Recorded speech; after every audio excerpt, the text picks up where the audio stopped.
জানতে পারলাম রাজ্যপালের পদত্যাগ হয়েছেন এবং নতুন রাজ্যপাল যুক্ত হয়েছেন এবং এই শেষ বাংলার তো বিজেপি দালালদের বাইট দিচ্ছে। এই দিতেই তিনি করেছিলেন। আজকে এদেরকে মানবে না, এরা শুনবে না, ওই জন্য তো এদের বলছি। কথাটা আলাদা করে দেবে। না, আরো তো চ্যানেল আছে, বিজেপি দালালকে বাইট দিচ্ছ, আলাদা করে দেবে তো। আমি কি বলবো বলুন, সাধারণ মানুষ তুমি যে কথাটা বলছো সেটাকে তো আলাদা কেটে অন্য কথা জুড়ে দেবে ওর মধ্যে। তো বিজেপির দালাল তো এই চ্যানেল, বাংলাহান বিজেপির দালাল। হ্যাঁ, বাংলাহান বিজেপির দালাল তো। আজ 6ই মার্চ দাঁড়িয়ে রয়েছে কলকাতা তথা ধর্মতলা ওয়াই মেট্রো চ্যানেলের সরাসরি ঠিক সামনে। সেখানে শাসক দলের পক্ষ থেকে ডাকা হয়েছে ধর্ণা অবস্থানের ডাক, অর্থাৎ অল ইন্ডিয়া তৃণমূল কংগ্রেসের পক্ষ থেকে ডাকা হয়েছে ধর্ণা অবস্থানের ডাক। অভিযোগ, সেন্ট্রাল অর্থাৎ কেন্দ্রের সরকার বিজেপি সরকারের দ্বারা যে এসআইআরের কর্মসূচিতে পশ্চিমবঙ্গের সাধারণ জনগণের যে ভোটাধিকারের অধিকার কেড়ে নেওয়া হয়েছে তারই বিরুদ্ধে এই ধর্ণা অবস্থানের ডাক, যেখানে উপস্থিত রয়েছেন সরাসরি স্বয়ং মুখ্যমন্ত্রী মমতা ব্যানার্জি এবং দলের সর্বভারতীয় সাধারণ সম্পাদক অভিষেক ব্যানার্জির সাথে দলের অন্যান্য কর্মী সমর্থকরা। আজকে যেখানে সারা পশ্চিমবঙ্গ জুড়ে চলছে বিজেপির পরিবর্তন যাত্রা, ঠিক সেই মুহূর্তেই বিধানসভা ভোটের 2026-এর আগেই মমতা ব্যানার্জির এই কর্মসূচির ডাক। সেই ক্ষেত্রে সরাসরি মঞ্চ থেকে কী তথ্য জানা হচ্ছে তা তুলে ধরার চেষ্টা করব এবং দলের কর্মী সমর্থকরা কিংবা সাধারণ জনগণেরও কী মতামত আমরা সরাসরি জেনে নেওয়ার চেষ্টা করব তাদেরই কাছ থেকে। আজকে স্বয়ং মুখ্যমন্ত্রীর পক্ষ থেকে যেই ধর্ণা অবস্থানের ডাক, তার মূল উদ্দেশ্য কি, সেই ক্ষেত্রে আপনারা কি বলবেন? তার মূল উদ্দেশ্য একটাই, সেটা হচ্ছে এসআইআর। সাধারণ মানুষের যাদের নাম আছে তাদের নাম বাদ দিয়ে দিচ্ছে, লজিক্যাল ডিসপেন্সিতে ফেলে দিচ্ছে। তো শুধু এগুলো তো ইচ্ছাকৃত করছে না নির্বাচন কমিশন। অ্যাকচুয়ালি নির্বাচন কমিশন বিক্রি হয়ে গেছে, বিজেপির হাতে বিক্রি হয়ে গেছে নির্বাচন কমিশন। আজকে ভোটের 2026-এর বিধানসভা ভোটের যেখানে আর কিছু সময় বাকি, মাত্র 1 থেকে 1.5 মাসের মধ্যেই আমরা ভোটের দিকে এগিয়ে যাব, সেই ক্ষেত্রে এই শেষ মুহূর্তে এই যে ধর্ণা অবস্থানের ডাক, সেটা কতটা গুরুত্বপূর্ণ বলে আপনারা মনে করছেন? অবশ্যই গুরুত্বপূর্ণ, তার কারণ এত নাম বাদ যাচ্ছে। যারা প্রকৃত ভোটার তাদের নামও বাদ দিয়ে দিচ্ছে, যাদের প্রকৃত কাগজপত্র আছে তাদের নামও বাদ দিয়ে দিচ্ছে। তাহলে এছাড়া তো আর উপায় নেই। এই আন্দোলন চলছে, এই আন্দোলন চলবে। ভবানীপুরে প্রায় 44,000 নাম বাদ দিয়েছে। সেখান থেকে মমতা ব্যানার্জি চ্যালেঞ্জ করেছে যে আমি একটা ভোট হলেও জিতবো। এটাই হলো মমতা ব্যানার্জির চ্যালেঞ্জ। যে চ্যালেঞ্জটা কে অ্যাকসেপ্ট করবে এখন আমার সেটা জানা নেই। তাহলে সরাসরি ইলেকশন কমিশনের কাছে কেন যাওয়া? ইলেকশন কমিশনই তো এটা পুরোপুরি বিজেপির সাথে সেটিং করে পুরোটাই মানুষের নাম বাদ দিচ্ছে, আর তো কিছু বলার নেই। নইলে আমি নিজেও ভুক্তভোগী, আমাকেও 4 ঘন্টা দেখা হয়েছিল, যেখানে বলা হয়েছে আমার নাকি নামের মিল নেই বা কিছু নেই, যেটা ওদের প্রোটোকল। সেই প্রোটোকল মতো যদি আমি গেছিলাম, না আমার ডেট অফ বার্থের সার্টিফিকেটের সাথে কিছু নাম ভুল আছে, না আমার সার্টিফিকেট মাধ্যমিক উচ্চ মাধ্যমিক কোনো সার্টিফিকেটের সাথে ভুল আছে, তো এখানে তাহলে মানুষকে তো 4-5 ঘন্টা তার সময়টা নষ্ট করা। আর বাংলায় যে এত মানুষ মারা গেল, সেই মানুষের যে মারা গেল যে 365 দিন ধরে তো আমরা দেখতে পাই না, যেই ভোট এলো অমনি চার্টার ফ্লাইটে আসা শুরু হয়ে গেল মোদিজি। কেন? মমতা ব্যানার্জি যখন 1998-তে ক্ষমতায় ছিল না, তখনও ধর্ণা এখানেই বসেছিল, এখনও ক্ষমতা এখানেই আছে। মমতা ব্যানার্জি পশ্চিমবঙ্গের মানুষের জন্য এখানেই বসে আছে এখন। নওশাদ সিদ্দিকী এটা জানিয়েছেন যে আজকে যে এই কর্মসূচিটি হচ্ছে সেটি শুধুমাত্র দলীয় স্বার্থে হচ্ছে, সেখানে সাধারণ মানুষের পাশে দিদি দাঁড়াননি এবং এই যে মঞ্চ জুড়ে যে করা হচ্ছে সেটি শুধুমাত্র একটি নাটকীয় মঞ্চতে পরবর্তীতে পরিণত হবে। না, আপনারা নওশাদ সিদ্দিকীকে একটা কথা জিজ্ঞেস করবেন, এই যে কথাটা নওশাদ সিদ্দিকী বলে যে অনলি ফর, এটা তৃণমূল কংগ্রেসের জন্য তৈরি করা হয়েছে, অনলি ফর পার্টির জন্য।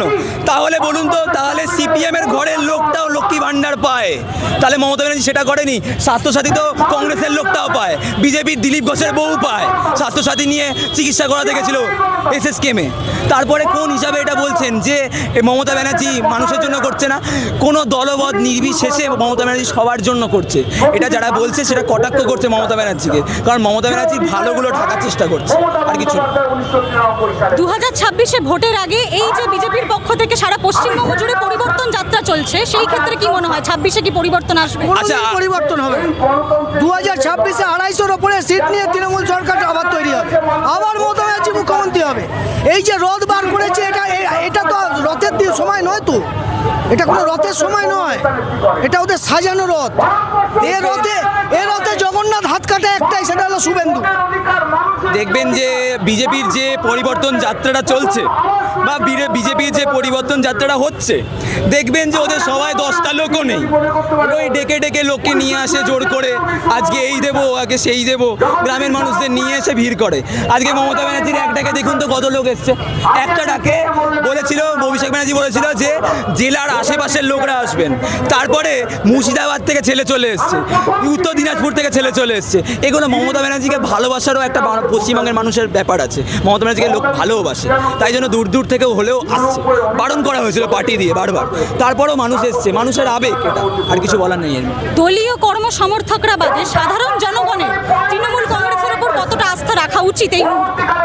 দেখুন, এই মুহূর্তে তৃণমূল কংগ্রেসের ওপরই পশ্চিমবঙ্গের সমস্ত মানুষ আশা করে রেখেছে, এবং সেটা আপনারা দেখতে পাবেন এপ্রিল মাসে, ঠিক আছে, যখন ভোট হবে। আর যখন মে মাসে আমরা সবুজ আবির নিয়ে রাস্তায় নামবো, আর যখন 250-র বেশি আসন নিয়ে যখন তৃণমূল সরকার আবার গঠন হবে, এখন আমাদের মূল লক্ষ্য 50-এর ভেতর বিজেপিকে নামানো, এটা আমাদের লক্ষ্য। কিন্তু 250+ নিয়ে শাসন নিয়ে মমতা ব্যানার্জি আবার আসছে, বিরোধী শূন্য রাজ্য হবে। এসআইআর এর আবহে এই যে মমতা ব্যানার্জির কর্মসূচি, দিদির ডাকে আজকে সবাই এখানে জড়ো হয়েছেন, এর মূল উদ্দেশ্য কি এবং ভোটের আগে এটি কতটা গুরুত্বপূর্ণ বলে আপনি মনে করেন? এর মূল উদ্দেশ্য হচ্ছে যেসব বৈধ ভোটারকে নির্বাচন কমিশনার বাদ দিয়েছেন বা স্ট্যাম্প মেরে দিয়েছেন জুডিশিয়াল, আন্ডার জুডিশিয়াল বলে বেকরা আছে, হ্যাঁ, সেই সব বৈধ ভোটারকে নাম তুলতে হবে ভোটারের লিস্টে, হ্যাঁ, তার প্রতিবাদেই আজকে ধর্ণা চলছে। এই শেষ মুহূর্তে আমরা গতকালও যে জানতে পারলাম রাজ্যপালের পদত্যাগ হয়েছেন এবং নতুন রাজ্যপাল যুক্ত হয়েছেন, এবং এই শেষ বাংলার তো বিজেপির দালাল না, আরো তো চ্যানেল আছে, বিজেপির দালালকে বাইট দিচ্ছ। কাজটা কর না, ও তো বলছিল বাকি বাইরে 2026 বিধানসভা ভোট, তার আগের শেষ কিছু সময় সেখানে স্বয়ং মুখ্যমন্ত্রী মমতা ব্যানার্জির এই যে ধর্ণা অবস্থানের ডাক, সেই নিয়ে আজকে আমরা কথা বলছি। এবং আজকে আমরা জেনে নেব, দাদা, এই যে আমাদের মাননীয় মুখ্যমন্ত্রী মমতা ব্যানার্জি যে ধর্ণা অবস্থানের ডাক দিয়েছেন, তাহলে এই ভোটের 2026-এর ভোটের আর কিছু সময় বাকি, সেই ক্ষেত্রে এই ধর্ণা অবস্থানের ডাকটি কতটি গুরুত্বপূর্ণ? দেখুন, অবশ্যই গুরুত্বপূর্ণ, কারণ মানুষের অধিকার রক্ষা সবার আগে। আর আপনিও বাংলার বাসিন্দা, আমিও বাংলার বাসিন্দা, আমাদের ভোটাধিকার রক্ষার জন্যই মমতা বন্দ্যোপাধ্যায় এই ধর্ণা। একটা মানুষ কখন ধর্ণায় বসে বা কখন প্রতিবাদে বসে, যখন দেখা যায় মানুষের দরকার। আর মমতা বন্দ্যোপাধ্যায় যে সাধারণ মানুষের কথা ভাবেন, সাধারণ মানুষের জন্য করেন, সেটা আমরা 1993 সালেও দেখেছি এই স্প্ল্যানেডের মাটিতেই। সেই দিনও কিন্তু নো এপিক নো ভোট দালালদের বাইট দিচ্ছে, এই দিতেই তিনি করেছিলেন। আজকে এদেরকে মানবে না, এরা শুনবে না, ওই জন্য তো এদের বলছি। কথাটা আলাদা করে দেবে, আলাদা করে দেবে তো।